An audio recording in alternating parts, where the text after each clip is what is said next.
안녕하세요. 하루 필수 말씀 충전 하필 큐티 조정환입니다.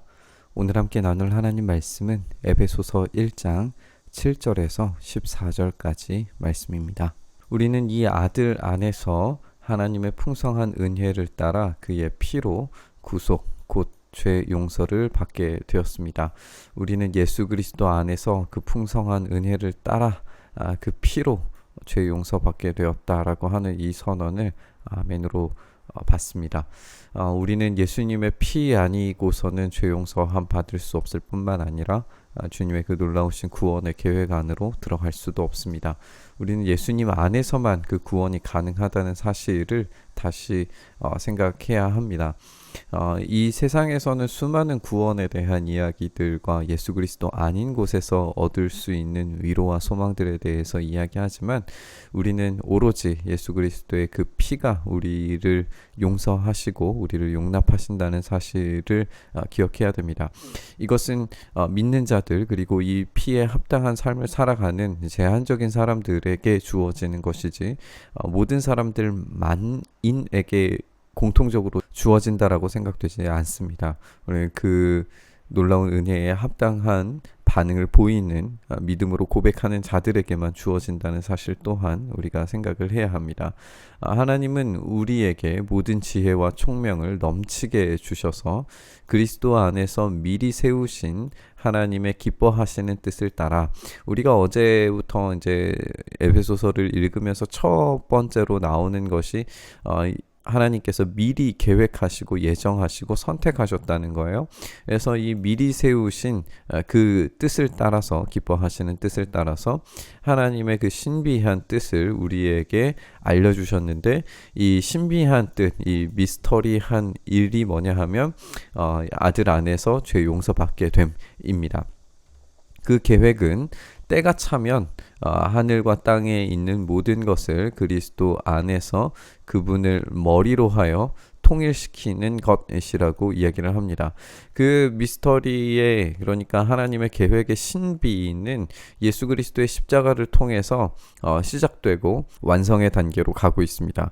지금 우리가 여기에서 때가 차면이라고 이야기하는 것은 1차적으로는 십자가에서 완성된 사건이지만 여기 그리스도 안에서 그분을 머리로 하여서 완전하게 통일되는 사건은 다시 오시는 재림의 때에 이루어지게 될 겁니다. 지금도 물론 그리스도 안에서 그분을 머리로 하는 교회가 존재하기 때문에 우리는 그 교회 안에서 주님의 통치를 맛보면서 살아갈 수 있는 예비적 단계를 경험하긴 하지만 그 완벽한 때, 재림의 때가 차게 되었을 때에 그분을 머리로 하여서 통일되는 우주적 교회를 우리가 보게 될 겁니다. 여기에서 이 통일되는 것, 이 머리를 하여서 통일이 되는 것은 단지 우리가 이 세상에서 보여지는 교회뿐만 아니라 보이지 않는 우주적 교회가 하나로 통일되는 것을 뜻하기도 합니다. 그것을 더 넘어서 사도 바울이 의도하는 바를 우리가 생각을 해보면 결국 온 우주가 예수 그리스도를 주로 하여서 예수님의 통치가 온 우주 가운데 확장되고 이루어지는 사건까지를 우리가 볼 수 있을 겁니다. 그래서 이 우주가 결국에는 우리 주님을 머리로 하여서 통일되는 사건이 그때가 찼을 때에 주님께서 재림하셨을 때에 이루어지게 되는 것을 보게 되리라는 거죠. 하나님은 그리스도 안에서 우리를 상속자로 삼으셨습니다. 이 우주의 통일, 예수 그리스도의 뜻에 따라만 합당하게 움직여지는 이 위대하고 완벽한 통일체를 우리가 상속받을 수 있다라고 하는 겁니다. 그리스도 안에서 우리를 상속자로 삼으신 겁니다. 그리스도 밖에 있는 사람들에게 이것이 상속으로 주어진 게 아닙니다. 그리스도 안에 있는 예수 그리스도의 그 피로 말미암아 죄 사함을 받은 우리에게 이 상속이 주어지게 되는 겁니다. 이것은 모든 것을 자기의 원하시는 뜻대로 행하시는 분의 계획을 따라 미리 정해진 것입니다. 자기의 원하시는 뜻에 따라 행하시는 분은 예수 그리스도시고 그 뜻은 하나님께서 정하신 뜻이죠. 그 계획에 따라서, 그러니까 이것은 이미 태초 전부터 예정되어져 있고 정해져 있는 사건이라는 거예요. 그것은 그리스도께 맨 먼저 소망을 둔 우리로 하여금 하나님의 영광을 찬미하는 사람이 되게 하시려는 것이었습니다. 여러분도 그리스도 안에서 진리의 말씀, 곧 여러분을 구원하는 복음을 듣고서 그리스도를 믿었으므로 약속하신 성령의 날인을 받았습니다. 결국에는 이 성령께서 우리가 상속으로 받았다라고 하는 것에 대한 날인인 겁니다. 성령님의 임재를 경험한, 그래서 성령님을 통하여서 우리의 삶이 날마다 변화되어져 가고 그 열매를 맺고 성숙되는 그리스도인으로서 살아가는 사람들이 바로 그리스도 안에서 상속을 받는 사람들이고, 성령님께서 임재하셨다는 것 자체가 상속받을 자격이 있다라고 하는 사인이라는 거예요. 그러니까 이것은 온 우주 모든 사람들에게 무제한적으로 베풀어진 것이 아니라 예수 그리스도를 주로 고백하고 성령으로 인치심을 받은, 이 사인을 받은, 날인을 받은, 그래서 성숙된 그리스도인으로 살아가는 사람들에게 상속으로 주어진다는 것을 우리가 알게 되는 거죠. 이 성령은 하나님의 소유인 우리가 완전히 구원받을 때까지 우리 상속의 담보가 되십니다. 그러니까 우리의 능력으로 이것을 얻을 자격이 있는가 끊임없이 우리는 의심하게 될 수도 있지만, 우리 하나님께서는 은혜로우신 그 선택을 번복하지 않으시기 때문에 그 상속에 대한 담보물을 주시는데, 그 담보물이 성령님이시라는 거예요.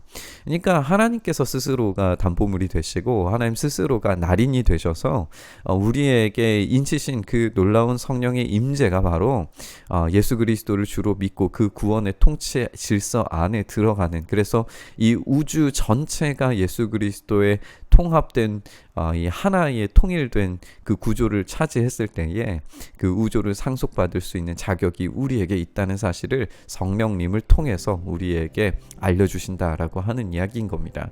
우리로 하여금 하나님의 영광을 찬미하도록 하십니다 라고 이렇게 이야기를 하고 있습니다. 이 우주적 구원에 대한 이야기를 우리가 다시 한번 생각해 봤으면 좋겠습니다. 에베소서를 기록했을 때의 사도 바울의 상황을 생각을 해본다면 지금 가택연금 상태입니다.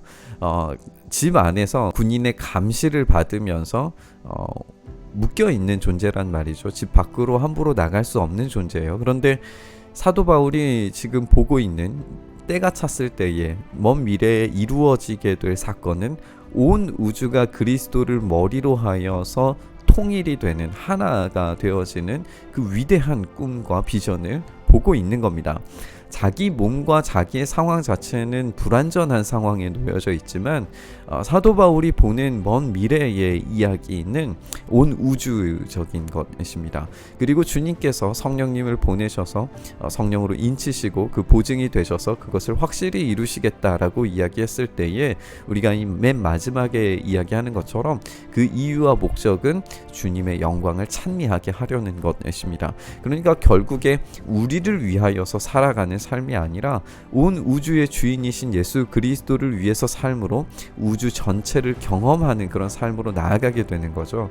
그러니까 이 시대의 이기적인 우리의 인간 본성은 우리를 위하여, 나의 만족을 위하여, 나의 즐거움을 위하여서 살아가지만 성령께서 우리에게 주시는 삶은 이 우주적 삶, 이 우주가 예수 그리스도의 통치 질서 안에 들어가서 그 놀라운 은혜의 질서에, 우주의 천지 창조의 원래 목적에 합당하게 살아가는 그 삶으로 나아가도록 우리를 만들어 가신다는 것이고, 그 안에 우리가 들어간다는 겁니다.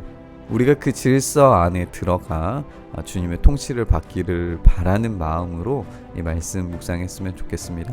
지금 우리의 삶에 제한되어져 있는 시각을 넓혀서 온 우주를 다스리시는 주님의 주권과 통치를 바라보며 그 영광을 찬양하는 삶을 살 수 있게 해달라고 말씀 묵상의 자리로 나아갔으면 좋겠습니다.